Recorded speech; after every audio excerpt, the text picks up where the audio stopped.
제가 신대원 다닐 때가 제가 29에 갔으니까요.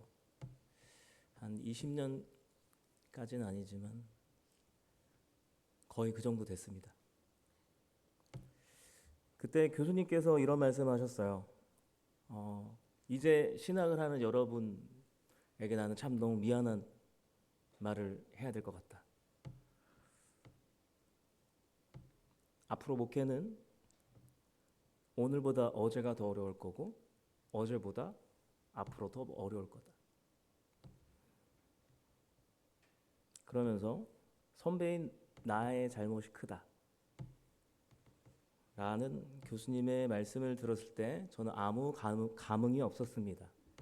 아무것도 모르는 그때 전도사 생활을 할 때이긴 했지만 뭐 한국교회 현실도 몰랐고 아무것도 모르는 상황에서 교회 역사도 몰랐고요.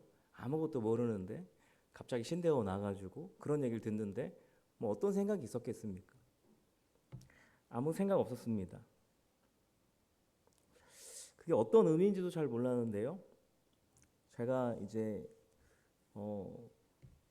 48이 됐습니다. 이제 조금 있으면 밤 100살이 됩니다. 뭐 아직 갈 길이 멀다라고 생각하시는 분들도 계실 텐데요. 50을 바라보면서 우리 다음 세대들을 제가 한번 보니까요. 저도 그 교수님의 심정을 이제 조금 알 것 같습니다. 그리고 그 교수님이 내 잘못이 크다라고 얘기했던 그 말씀이 저의 마음을 여전히는 아니죠. 이제야 조금 울리는 것 같습니다. 잘 해보려 했지만 때로는 지혜가 부족했고 방향은 어설펐습니다. 우왕좌왕할 때가 많았죠. 저 전도사 생활 처음 하는데 설교를 한 번도 안 해보고 설교를 하는데요. 제가 무슨 얘기 하는지도 잘 모르겠더라고요. 근데 아이들도 잘 안 듣고 있고요. 내가 지금 뭘 하고 있나? 여긴 어딘가? 그러고 끝나고 나왔는데 뭐 그게 좀 오래 갔습니다. 나영준 전사님이 지난주에 우리 기도회 동그라미 기도회 할 때요. 한국 교회 다음 세대에 대한 연구에 대해서 한번 이야기했었는데요. 다음 세대에 대한 연구와 함께 우리 교회의 상황을 진단했는데요. 제가 교육 목사로 10년 이상 남산교회에 있었습니다. 저의 민낯인 거죠. 저의 민낯을 지난주에 저는 목도했습니다. 교육 목사로서 10년 동안 있었는데요. 나의 잘못이 크다라는 생각이 들었습니다. 그래서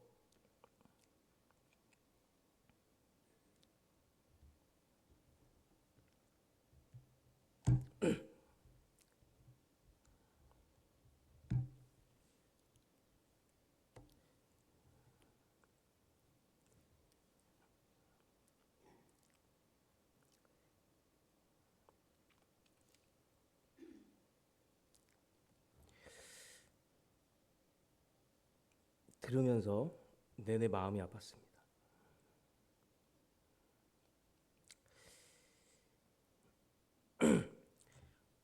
왜 저한테 이러십니까? 하나님께 따지기도 했습니다. 이 작은 나를, 이 어설픈 나를 왜? 라는 질문이 계속되었습니다. 선배들 입장에서 우리 다음 세대에게 어떤 신앙을 가르쳐야 하고 어떤 교회를 물려줘야 할지 계속된 고민과 함께 전사님의 이야기를 계속 들었습니다. 전사님은 아주 인텔리틱하게 보여주셨는데요. 한번 가지고 오신 PPT를 살짝 보겠습니다. 교사도에 대해서 했는데요. 계속 업그레이드 돼야 된다. 우리 교사들이 말씀으로 업그레이드되고 관계로 업그레이드되고 그런 이야기를 했습니다. 그쪽 보시면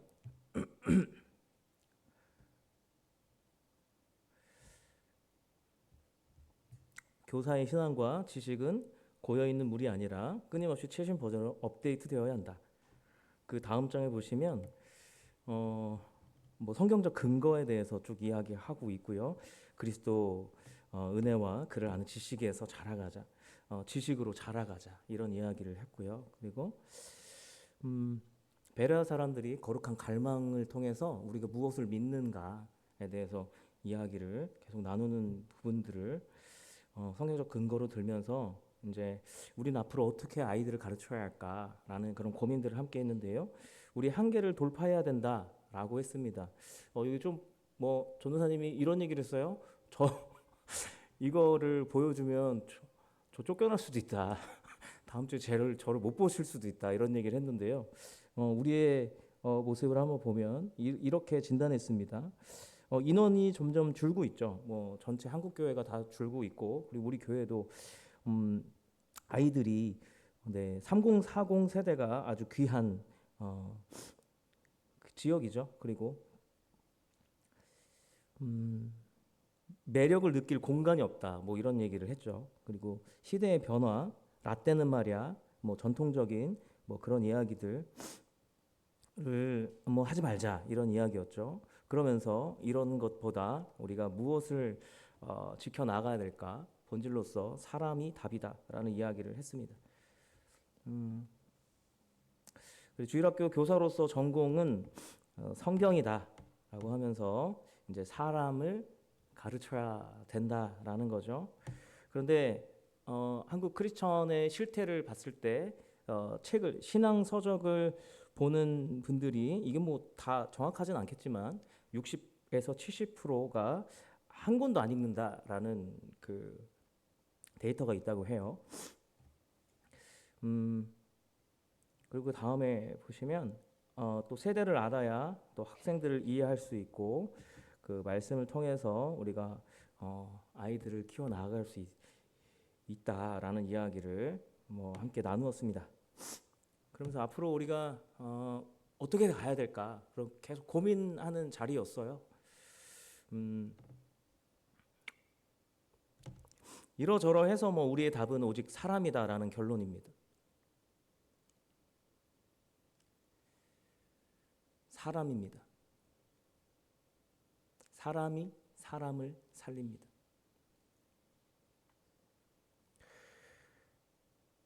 어떤 사람이죠?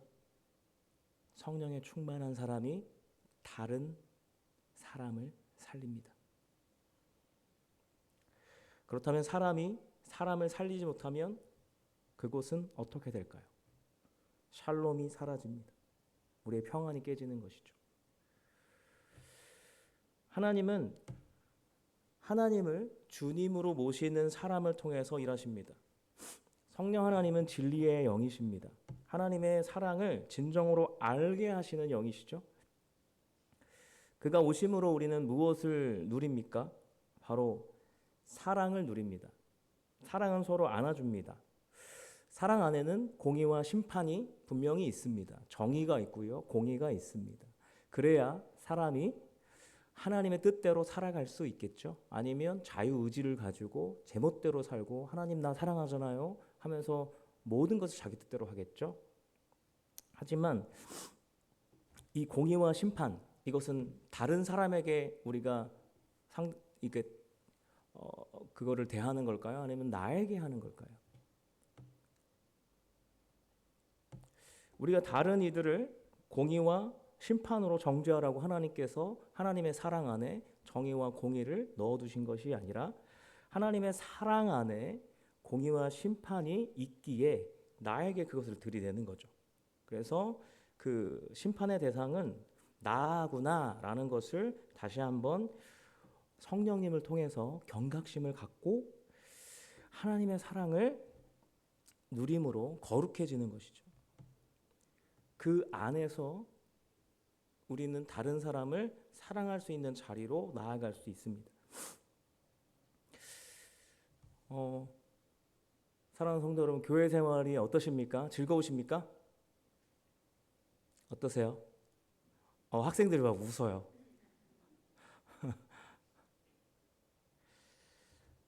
케미라는 말이 있습니다. 무조건 좋다는 게 아니에요. 그 둘이 뭐 티격태격 하더라도 티키타카 하면서 되게 좋은 이렇게 에너지를 뽐내는 거죠. 그걸 케미라고 합니다. 케미가 있으십니까? 함께 우리는 일합니다. 성가대도 함께 합니다. 그 안에 케미가 있습니까? 우리 또 성경 함께 읽었죠? 그 안에서 서로 자라남을 누리고 계십니까? 항상 좋을 수는 없겠지만 좋은 기분으로 우리가 또 만나면 또 싸우겠지만 그래도 만나고 싶다. 그래도 같이 신앙생활 하고 싶다. 같이 성경 보고 싶다. 같이 찬양하고 싶다. 같이 울고 싶다. 같이 성장하고 싶다. 함께 자문해 봤으면 좋겠습니다.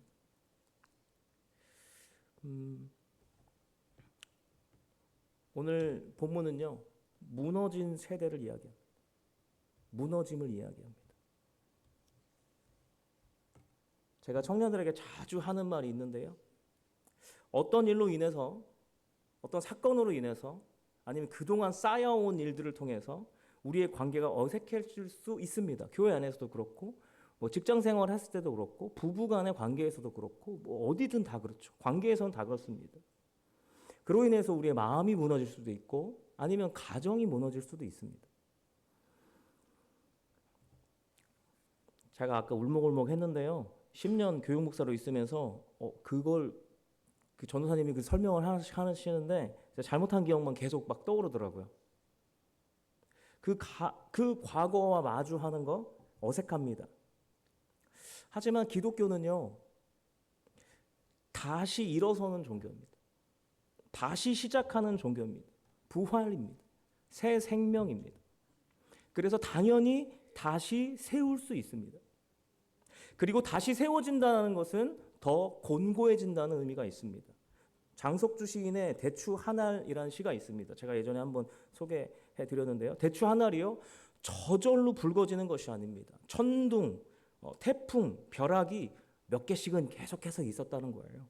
그리고 저절로 둥그러지는 것이 아니라 무수히 많은 밤과 그리고 땡볕과 초승달이 그렇게 세상과 통하게 하여서 그게 대추 한알이 되었다라는 거예요. 우리의 개인도, 부부간의 관계도, 가정도, 공동체도 산전수전이 있습니다. 그 산전수전이 회복을 경험하는 것이죠. 부활하는 것입니다. 새 생명을 얻는 것입니다. 우리의 영혼을 누가 소생시켜 주시나요? 하나님이 소생시켜 주시죠. 그 소생을 통해서 어떻게 됩니까? 나 혼자 좋은 건가요? 아니요. 같이 살아가는 거예요. 같이 그 생명을 누리는 것이죠. 그렇게 곤고하게 함께 자라가는 것입니다. 여러분 어떻게 여기까지 오셨습니까? 하나님의 회복 없이 우리는 여기까지 못 왔습니다. 계속해서 회복을 경험했어요. 이제는 같이 경험해야 되고 온 교회가 경험해야 됩니다. 오늘 본문은 이사야와 동시대에 활동했던 선지자이며 예언자인 미가의 이야기입니다. 이스라엘의 당시 상황은 계속해서 무너졌어요. 가장 강력한 무너짐의 내용이 실려 있는데요. 1장부터 3장에 보시면 이스라엘과 유다의 죄 때문에 그렇습니다. 그러니까 모든 민족이 죄를 지었다는 거예요. 그 이후에는 지도자들의 타락이 있었습니다. 그래서 정의가 무너졌습니다. 정의를 행하는 사람은 지도자들이 이미 타락했기 때문에 그것을 그냥 지켜볼까요? 아니요. 싫어합니다. 그래서 함께 무너지는 것이죠. 현대교회도 이런 문제들로 난립니다. 우리 말씀 앞에서 항상 겸손한 마음으로 살아야 합니다. 우리가 정답을 가졌습니다. 우리는 이것이 정답이에요. 진리를 알고 있습니다. 그런데 정답대로 우리는 살지 못합니다. 그래서 우리는 그렇지 못하기에 더 겸손한 자로서 나아가야 하는 것이죠. 반성하고 성찰하는 것이 우리의 회개의 일이죠. 그래서 하나님과 다시 시작하는 거죠. 그것이 회개죠. 그러나 정답을 알고 있다는 교만함이 타락을 불러옵니다. 이스라엘 백성들의 지도자들이 왜 타락했을까요? 하나님이 우리의 하나님이시다 라는 것을 통해서 교만함이 왔습니다. 하나님이 마치 자신의 소유인 양 그렇게 했던 것이죠. 하나님이 세상에 내리신 정의를 무시하고 다른 이들의 가난과 고난에는 무감각해져 버렸습니다. 아무리 열심히 쌓아왔더라도 이것은 분명히 무너진다는 것이 성경이 말해주는 것이죠. 서로의 교만은 마음을 무너뜨립니다. 같이 있기 싫어집니다. 그러나 4장과 5장에 보시면 하나님은 항상 새로운 소망을 주십니다. 오늘 이야기죠. 심판 이후에 주어질 회복을 이야기하는데요. 그 안에는 메시아 예언이 있습니다. 메시아가 중심에 있다는 것이죠. 우리가 메시아를 중심에 두어야지 회복이 일어난다는 거예요. 하나님이 메시아와 함께 남은 자들과 함께 다시 세워가신다라는 것을 말하고 있습니다. 그리고 6장, 7장에 보시면 하나님과 백성의 언약에 대해서 이걸 소송하는 거예요. 니들 왜 안 지키니? 니네 왜 그러니 도대체? 그러면서 그럼에도 끝내는 하나님은 자비를 베푸십니다로 끝나죠. 그리고 마지막에 하나님은 심판보다 인애가 크신 분이시다로 끝납니다. 그러니까 하나님이 왜 심판하시냐? 그 이유는요, 자비를 베푸시라는 거예요. 우리가 더 하나님의 뜻대로 살아가도록 인도하시려는 것이죠.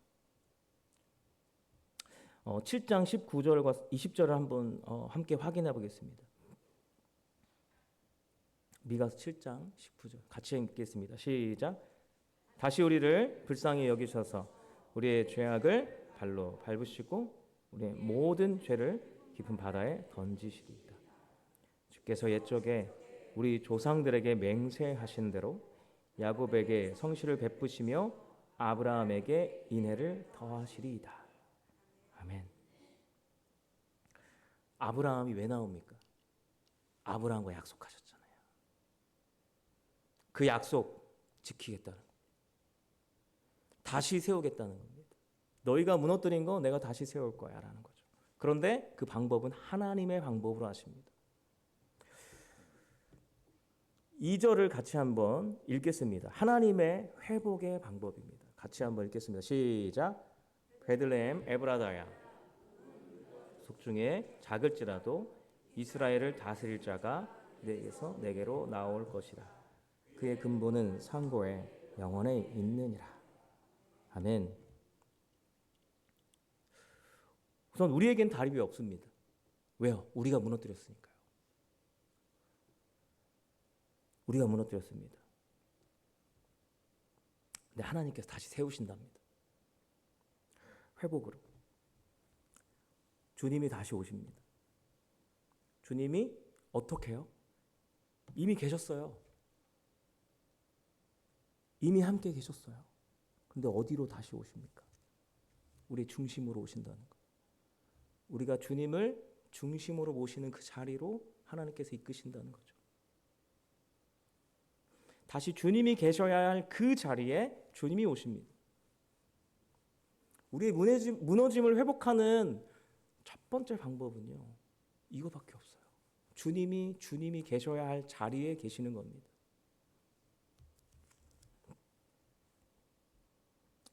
내가 아니면 다른 사람이 그 자리에 있으면 안 되는 것이죠.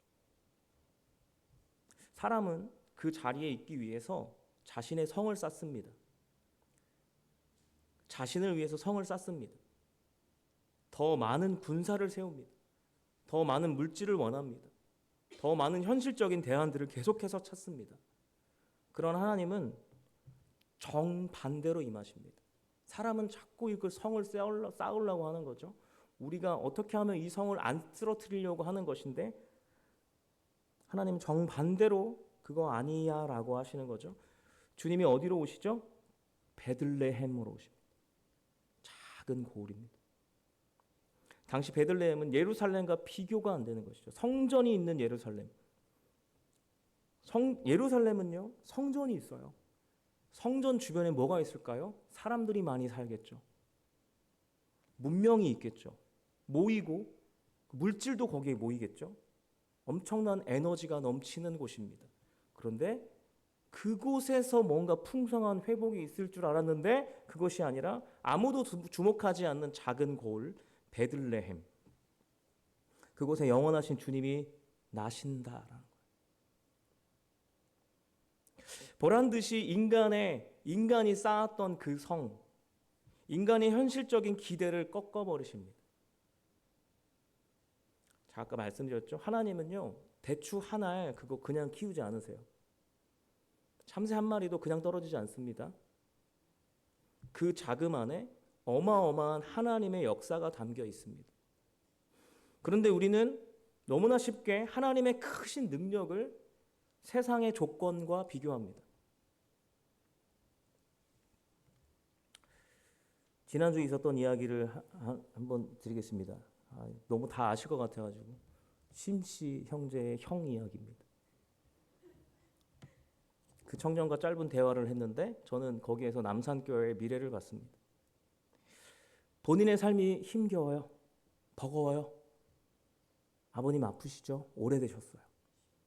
그리고 이 친구가 힘들게 일하고 있죠. 오늘도 원래 오늘 끝나고 예술지 작업하기로 했는데 못 가요, 목사님. 왜? 오늘도 야근이에요. 교사를 그만뒀어요. 정말 오래 했거든요. 목사님 저 진짜 제가 그 성대모사를 되게 잘하는데 제가 해도 될까요? 목사님 저 못당했어요. 그래서 그만뒀어요. 근데 지난주에 오더니 저 할게요.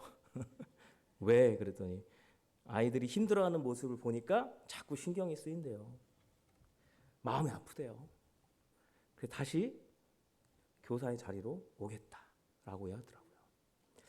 저는 그 친구의 그 발걸음을 그 어려움을 압니다. 그 무게를 압니다. 한 발짝 뛰는 그 어려운 무게를 압니다. 그 얘기를 듣고 저는 그래? 와 이렇게 했는데 속으로 울었어요. 스스로 다시 하겠답니다. 저 한마디도 한 적 없어요. 스스로. 아이들 보니까 이걸 꼭 다시 해야 될 것 같아요. 그의 삶이 보이십니까? 대추 한 알이 보이십니까? 그 무너진 것 같은 그 마음이, 그 자금이 아이들을 통해 하나님의 마음과 닿았습니다. 그 자금 안에 하나님의 역사가 담기는 거예요.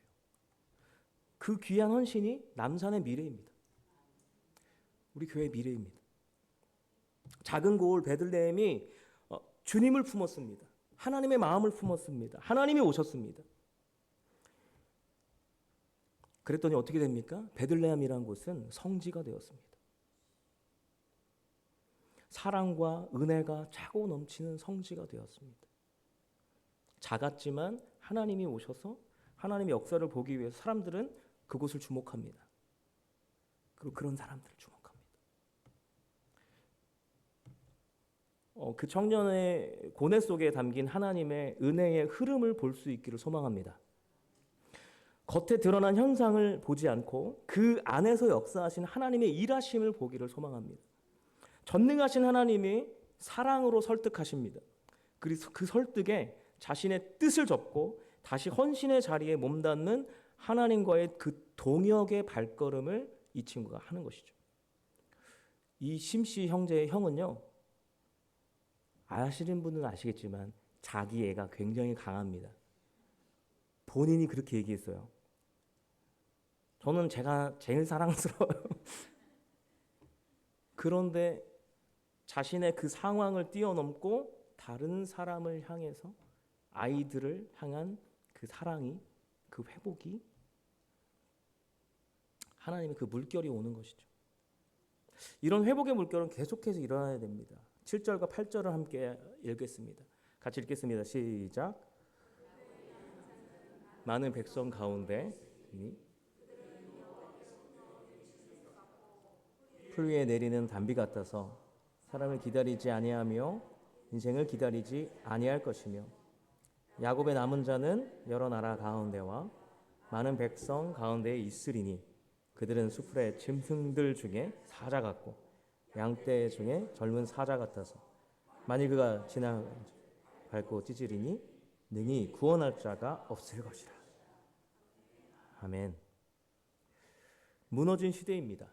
무너졌어요. 그런데 그 안에서 하나님의 마음을 품는 자가 등장합니다.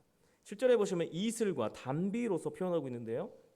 남은 자, 그 작은 곳에서의 남은 자입니다. 그 남은 자가 이슬과 단비가 이렇게 어떻게 되죠? 이슬과 단비가 있습니다. 그것을 다른 곳도 그것에 영향을 받습니다. 영향을 받는 것이죠. 은혜를 흘려보내는 존재로서 존재한다는 거예요. 존재의 작음에도 불구하고 무너진 현실에도 불구하고 여전히 살아계신 하나님이 내 안에 함께 하심으로 하나님이 예수님께서 내 중심에 계심으로 인해서 지금의 삶을 그 살아갈 작은 용기 그리고 감사의 삶을 살아내는 이유가 되는 것이죠. 그래서 그 은혜를 감사로 나누는 거예요. 쉽게 말하겠습니다. 웃는 거예요. 피식 웃어도 좋습니다.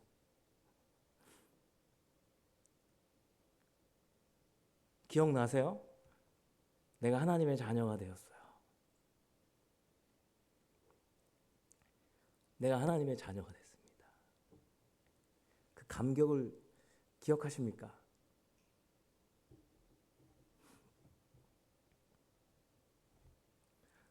피식이라도 웃음이 나오겠죠. 왜 웃을까요? 환경은 하나도 안 변했는데 실성했나요? 현실의 무거움보다 내 안에 계신 분이 엄청 크기 때문에 그냥 웃는 거죠. 8절을 보면 남은 자를 사자로 표현합니다. 악에 굴복하지 않는 존재. 악과 싸우는 존재예요. 세상은 큽니다. 권력이, 힘이, 숫자가, 물량이, 기득권이 있습니다. 거기에 굴하지 않는 거예요. 주의 사자는 거룩의 정체성을 이루어서 악과 싸우는데 무엇으로 싸우죠? 선함으로 싸우는 것입니다. 선함. 그것을 어떻게 해요? 사자와 같이 거룩하게. 그런데 세상이 봤을 때는 어떤 느낌일까요? 바보. 그래도 그 길을 끝까지 걸어가는 것이죠. 이걸 바울은 이렇게 표현합니다. 내게 능력 주시는 자 안에서 내가 모든 것을 할 수 있습니다. 한국 교회는 점점 작아지고 있다. 많이 들어보셨죠? 젊은 세대들이 빠져나간다. 맞습니다. 그러나 확신합니다. 그들 안에 거룩한 씨앗이 있습니다.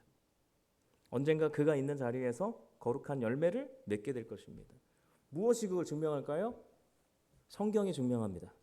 이스라엘 백성들은 계속해서 이런 상황을 마주해요. 포로로 갔다가 쫓겨나고 흩어지고 거기서 뭐합니까? 거기서 예배하죠. 흩어져서 예배해요. 그렇게 믿음을 이어갑니다. 우리도 이 남은 자 그리고 떠난 자들 중에 믿음의 남은 자들이 가는 곳에서 예수님의 삶을 살아낼 거예요. 왜 그럴까요? 그 안에 진정한 지도자가 있기 때문에 그렇습니다. 예수님께서 함께 하시는 자들, 그 씨앗으로 심긴 자들.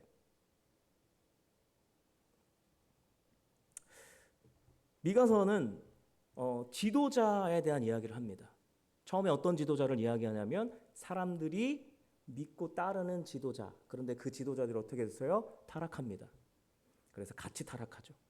그 지도자를 따라가는데 그들을 3장에 보시면 그 타락한 지도자를 정복자로 묘사합니다. 정복자입니다.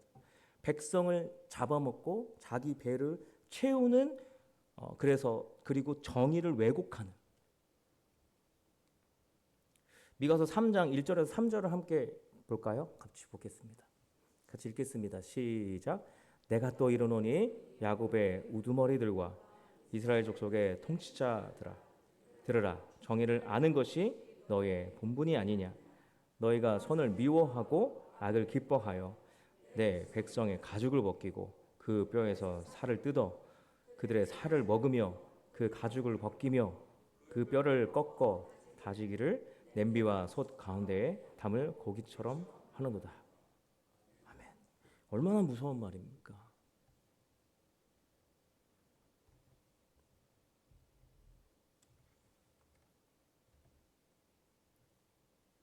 자기 배를 채우는 지도자. 그러나 오실 메시아는 다릅니다. 미가서 5장 4절 같이 함께 읽겠습니다. 같이 읽겠습니다. 시작. 그가 여호와의 능력과 그의 하나님 여호와의 이름의 위엄을 의지하고 서서 목축하니 그들이 거주할 것이라. 이제 그가 창대하여 땅 끝까지 미치리라. 아멘. 진짜 목자는요, 백성을 위해서 목축한다라는 거예요. 목축은요, 먹이고 자라게 하는 거죠. 그리고 보호하는 겁니다. 그런데 여기서 서서 목축한다라 그래요. 앉아서 하는 것도 아니고 뭐 그냥 목축한다고도 아니고 서서라고 합니다. 물러서지 않는 거예요. 물러서지 않는, 포기하지 않는다는 의미입니다. 그렇게 하나님의 이름으로 영원히 섬기시는데 하나님이 무엇을 먹이십니까? 예수 그리스도의 떡을 먹이십니다. 예수 그리스도를 먹이십니다. 하나님의 말씀을 먹이십니다. 이 세상의 모든 지혜에 하나님의 지혜가 있습니다. 예수 그리스도의 지혜가 있습니다. 성령님께서 그거를 분별케 하시죠. 계속해서 예수 그리스도와 함께 계속해서 먹는 것입니다. 사람은요, 완전한 지도자가 없습니다. 완전한 지도자를 지도자이신 예수님, 하나님을 가리키는, 달을 가리키는 손가락이다 이렇게 얘기하죠. 목사님들이 그런 거고, 성도는요, 직접, 그러니까 이 손가락을 따라가는 것이 아니라 달을 바라봐야 하는 것이죠. 직접 주님 앞에 주의 백성으로서 서야 됩니다. 우리 모두가 왕 같은 제사장입니다.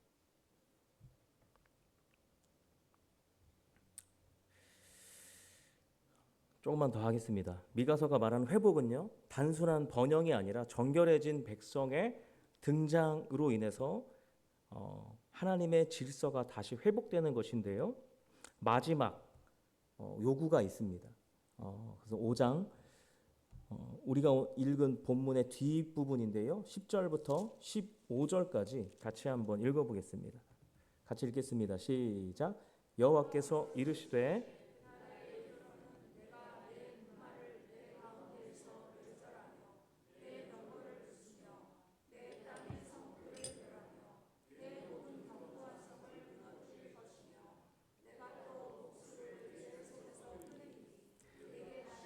점쟁이가 없게 될 것이며 내가 내게 새긴 우상과 수상을 너희 가운데서 멸절하리니 내가 내 손으로 만든 것을 다시는 섬기지 아니하리라.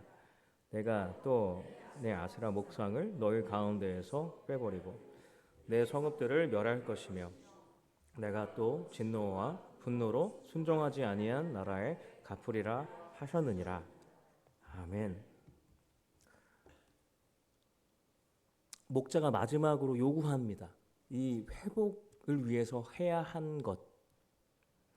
회복을 생각하면 여러분 뭔가 풍성할 것으로 기대하잖아요. 그것이 당연한 거 아닐까요? 모든 풍성함을 기대합니다. 어떠한 것을 하나님께서 뭔가를 우리에게 채워주시겠지? 뭘 주시겠지라고 생각하죠. 근데 군사력을 의존하지 말래요. 그 풍성한 것들까지, 내가 생각했던 그 풍성함들을 더 있어야 한다고 생각하는, 그래야 회복된다고 생각하는 것들을 끊어내라는 것입니다. 잘라내라는 거예요. 군사력을 의존하지 말고, 성벽과 요새를 의존하지 말고, 외적인 것이 주는 평안함, 안전함을 다 잘라내라. 그리고 점술과 우상을 잘라내라는 거죠. 이게 그냥 단순히 점집 안 가는 것이 아닙니다. 인간은 미래를 예측하고 싶어 해요. 이 자리가 어떤 자리인가요?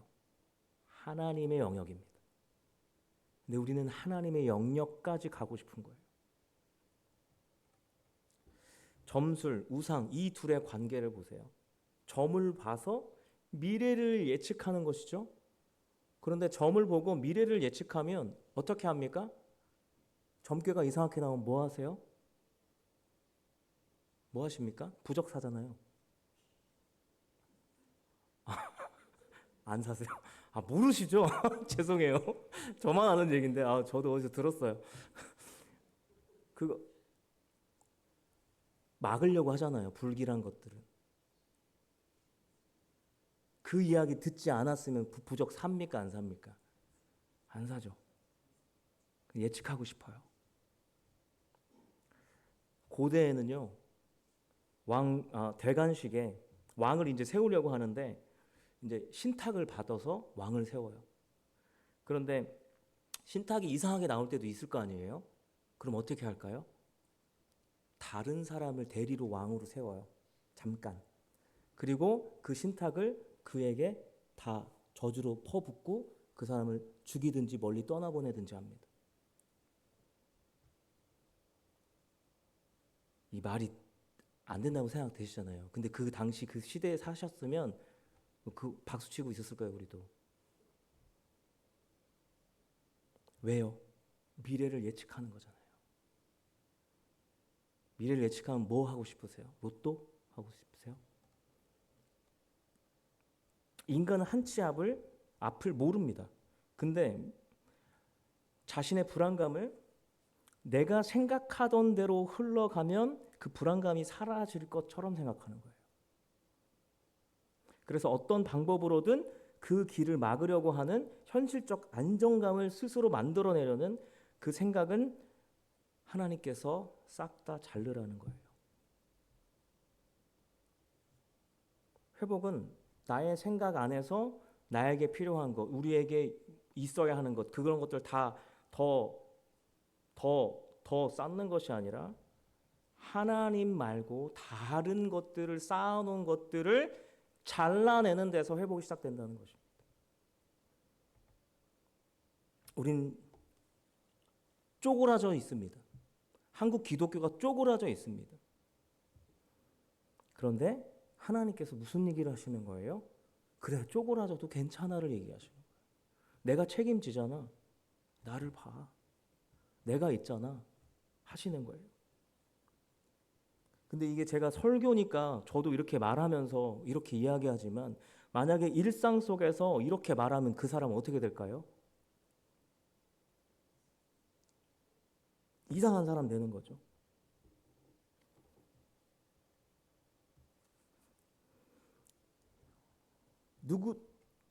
이 거대한 세상 속에서 보이지 않는 하나님과 함께 맞서는 존재는 이상한 사람들이에요. 그 누구도 시키지 않습니다. 그런데 우리는 뭐 하나 잘못한 것 같으면 막 회개하고 막 그러잖아요. 다른 사람들 손가락질 안 해요. 근데 우리는 가가지고 막 하나님 앞에 막 회개하고 내가 잘못했습니다. 이상한 사람들이에요. 내 안에 계신 주로 인해서 혼자 이상한 싸움을 싸우는 존재들. 세상에서 봤을 땐 그렇죠. 그런데 그것은 우리의 선한 싸움입니다.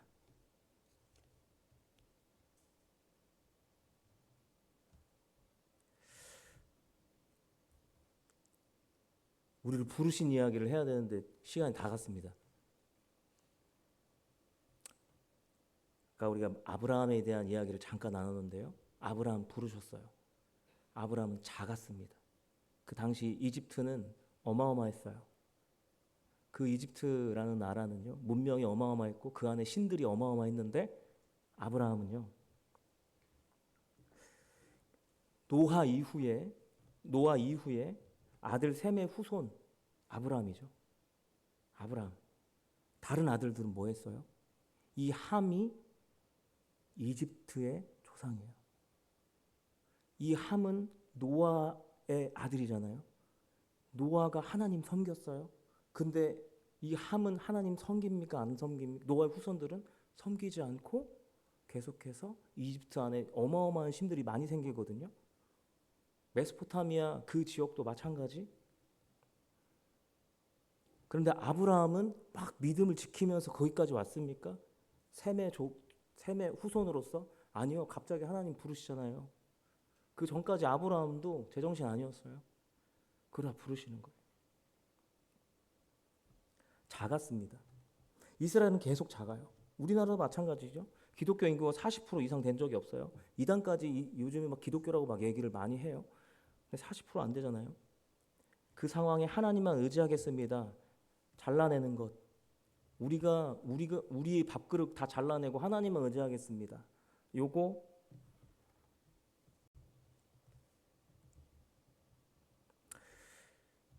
말씀 마치겠습니다.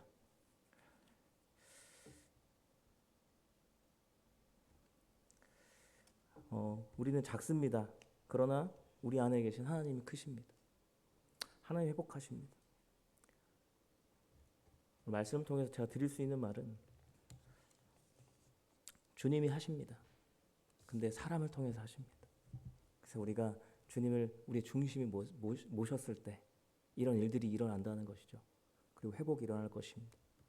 기도하겠습니다. 말씀 의지하여 잠깐 기도하겠습니다. 하나님은 우리의 하나님이십니다.